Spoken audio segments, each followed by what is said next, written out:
House Minority Leader Hakeem Jeffries signals Democrats won't be helping Johnson. Thomas Massie said he's a no. Hakeem Jeffries said no Democrats are joining. The math gets a little confusing here for the Republicans. Not confusing, just tight. Tight.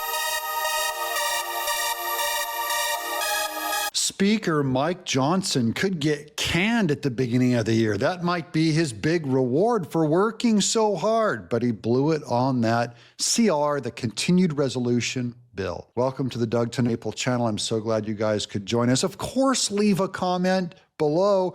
Do you want to see Mike Johnson go or you want to see him stay? There's a split in MAGA over that exact decision. I want to hear from you guys. Make sure you subscribe. It really helps us out a lot. Now, there are complications to this thing. You don't have a Speaker of a House. You cannot certify the President of the United States when he's inaugurated. So it could push the inauguration back if we can Mike Johnson and then don't replace him because there's too much arguing. Watch this. As the Speaker could be at risk ahead of a vote next week. And the battle for the gavel could delay the certification of President-elect Trump's victory. Yeah.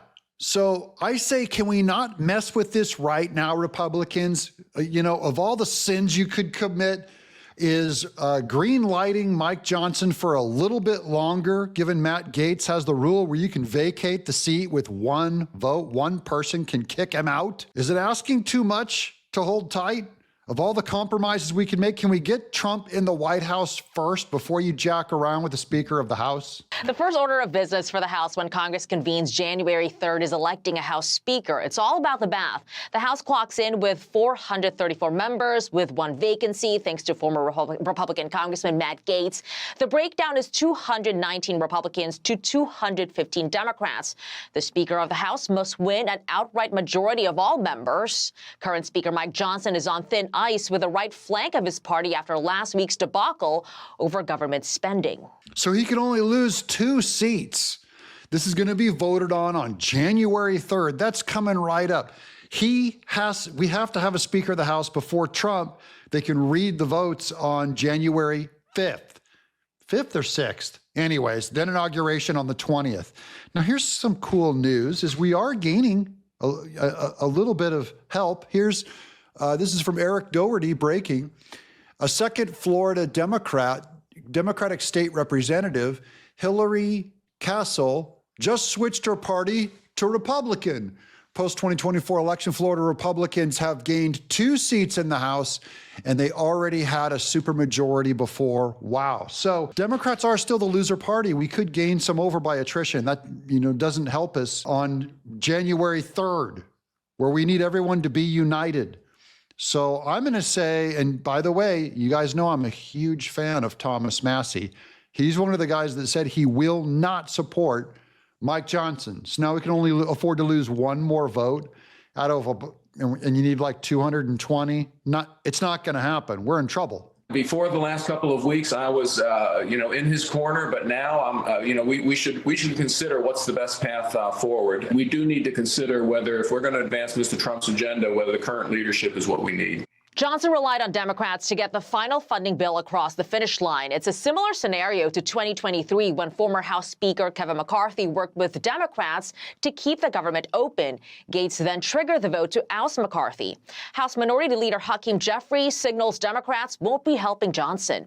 And there will be no Democrats available to save him or the extreme MAGA Republicans from themselves based on the breaching of a bipartisan agreement. Without a speaker, the House is paralyzed. It can't swear in members, it can't pass legislation, and here's the kicker. It cannot certify the results of the Electoral College on January 6. So are we going to do this? Not swear in the president on January 6th over Mike Johnson? Are we going to do this, guys? The Republican Party, we're the gift that keeps on giving. And in this case, it's the far-right MAGA guys that are going, we don't like the sellout Mike Johnson, they say. I'm a fan of Mike Johnson. I'm a center Republican.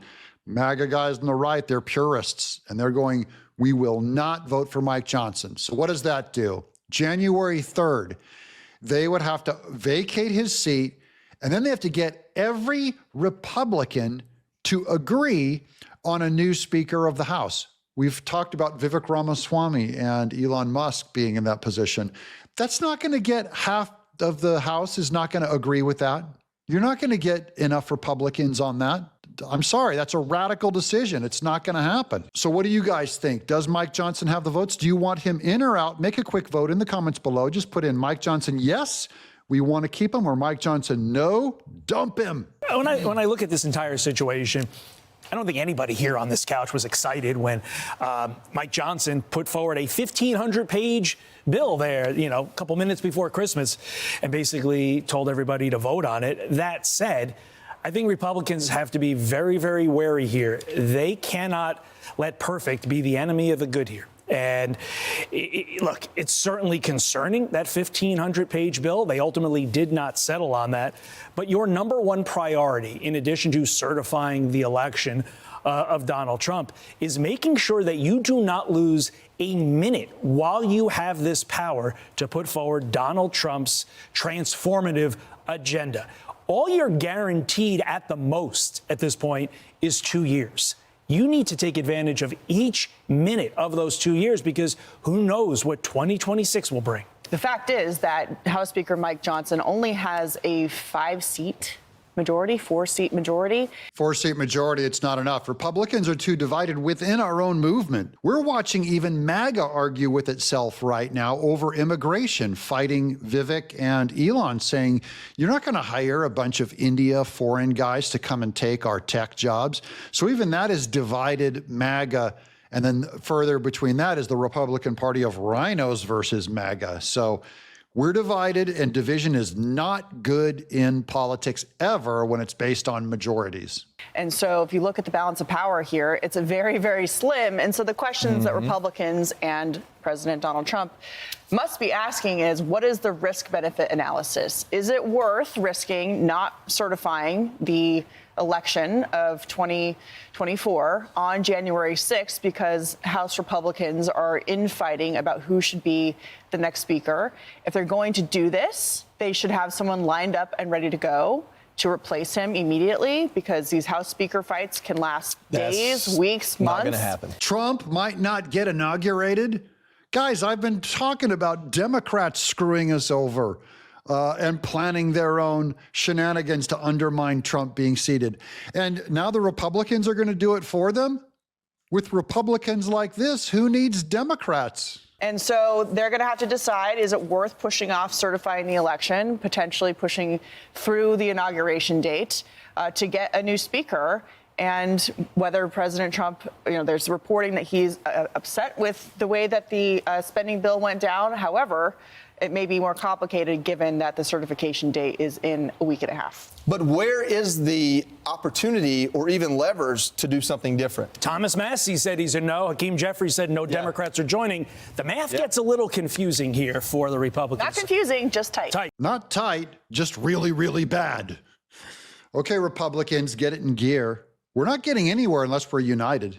That includes rhinos, MAGA, middle, weirdos, don't really care. If you're not united in this big tent party, we're not going anywhere. And Trump's agenda will be undermined and screwed. So get used to it. Thomas Massie from Kentucky, you got to get on board for Mike Johnson. That's all I'm saying is you can't be the one that keeps Trump from being inaugurated. I'm Doug in Exile. Guys, don't forget to subscribe.